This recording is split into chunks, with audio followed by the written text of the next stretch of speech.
Hi friends, today I'm here to share a recipe which is very close to my heart.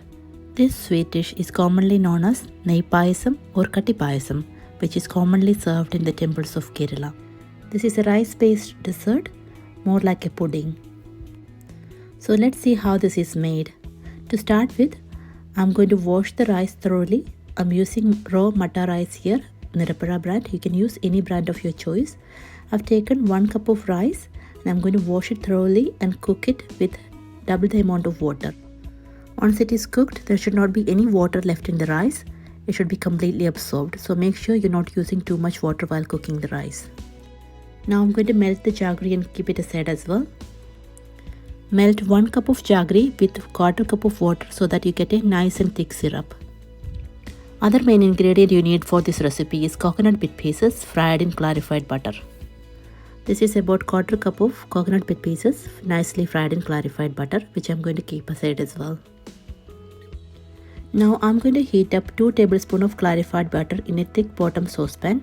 You can use coconut oil instead of clarified butter, but I prefer clarified butter for this recipe.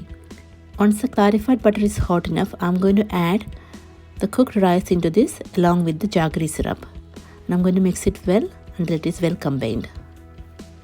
As you can see, the rice is nicely cooked, however there is no water left in the rice. This is how the consistency should be. Now here goes in our thick jaggery syrup. Once the jaggery syrup is added, you need to really mix well until the rice and jaggery syrup is well combined.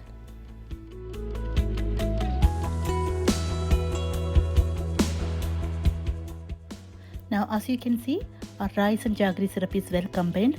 I'm going to add 1 cup of thick coconut milk into this now. I'm using shop bought organic coconut milk. If you can make your own coconut milk, which is even better. Once the coconut milk is added, combine it very well and keep stirring until the whole mixture thickens. Now our coconut milk is very well combined as well. I'm going to add 1/4 teaspoon of cardamom powder as well as dry ginger powder into this now. This cardamom and dry ginger adds a really nice flavor to this. Now I'm going to add fried cashews and resins into this. This is also been fried in clarified butter. This crunchy nuts and resins give a nice rich taste to this dessert. Now I'm going to add our coconut bit pieces which I fried and kept aside earlier. Now you can see the payasam become very thick. I'm going to turn off the heat now as it will get thickened more as it cools down. Considering the amount of clarified butter and jaggery used in this recipe, I can't claim that it's a very healthy one, but you must try it at least once as it is really yummy. If you like this video, please comment, like and subscribe to my channel for more videos. Thanks for watching and see you soon with another video.